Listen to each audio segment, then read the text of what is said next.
ട്രാവൽസിന്റെ പുതിയ വീഡിയോയിലേക്ക് എല്ലാവർക്കും സ്വാഗതം. വളരെ നാളുകൾക്ക് ശേഷമാണ് നമ്മളൊരു വീഡിയോ ഇടുന്നത്.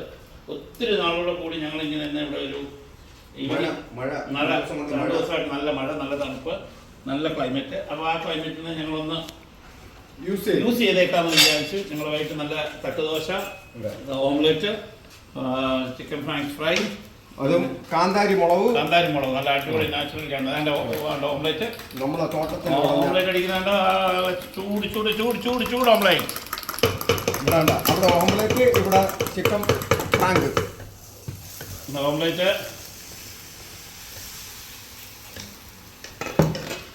ഇത് മതിയോ? ഫ്രൈ കറക്കണം. ഞങ്ങൾ തന്നെ ഓംലെറ്റ് അടിക്കുന്നു.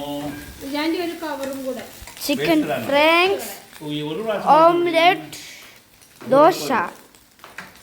ഹായ്, നല്ല തണുത്ത കാറ്റ്. എല്ലാവരും ഉണ്ട്. നല്ല എരിവുള്ള ഓംലെറ്റ് ഉണ്ട്. ഓക്കെ, അപ്പം തന്നെ ഞങ്ങൾ ചിക്കൻ ഫ്രാങ്ക്സ് ഇതായി. ചിക്കൻ ഫ്രാങ്ക്സ് ഒരു വശത്തൂടെ ഞങ്ങൾ ഉണ്ടാക്കുന്നു, കഴിക്കുന്നു. ഒരു വശത്തൂടെ കഴിക്കുന്നു. ദോശ അവിടെ ചുമ്മാ ഇരുന്നിട്ട് കാര്യമില്ല, ഞാൻ ഇങ്ങോട്ട് കഴിച്ചോണം വന്നു.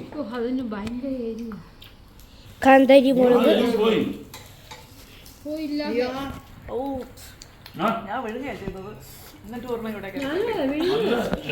നമ്മളെ കഴിച്ചപ്പോ നാക്കും എല്ലാം പോകുന്നു.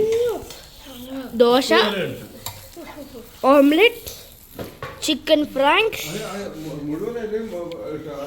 നല്ല മരക്കോഴ. ഇവിടെ സാമ്പാർ റെഡി ആയിട്ടുണ്ട്. വിരാജാന്റി special sambar, chutney, omelette ready ആയിരിക്കുന്നു. ദോശ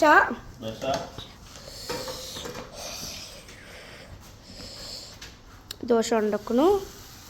ഇവിടെ ദോശ തിരിച്ചിടാൻ പോകുന്നു. എല്ലാം ഉണ്ട്.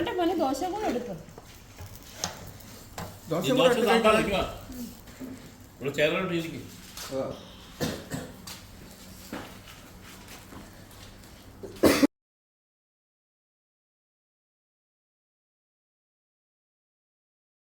നമ്മുടെ പരിപാടി ഇങ്ങനെ പുരോഗമിക്കുകയാണ്.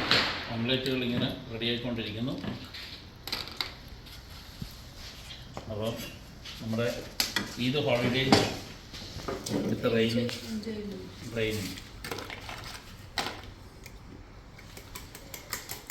നേരത്തെ എടുത്താൽ അത് തന്നെയാണോ? അത് തന്നെ. നമ്മൾ ഒന്നിച്ചിട്ടോ, അതിൽ തീ കുറവാണ്, തീ കുറച്ച് വെച്ചേക്കും. അത് ശരി.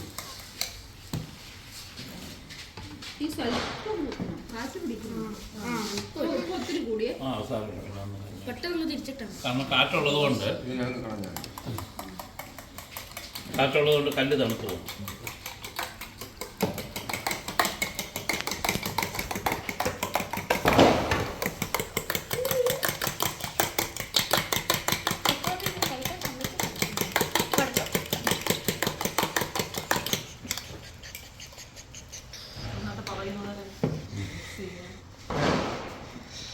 അത് ഓംലെറ്റിനകത്ത് പാലൊഴിക്കണം, തേങ്ങാപ്പാൽ ഒഴിച്ച് ഓംലെറ്റ് അടിക്കണം. ഭയങ്കര ടേസ്റ്റാണ്.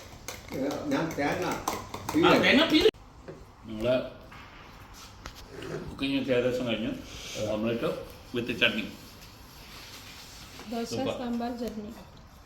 ദോശ, സാമ്പാർ, ചട്നി. അവിടെ ദോശ ഉണ്ടാക്കണു,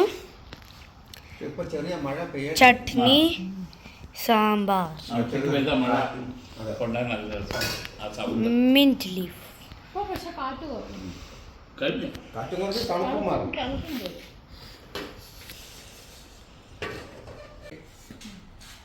അല്ല ഒരു മുട്ട എടുക്കും. പറഞ്ഞു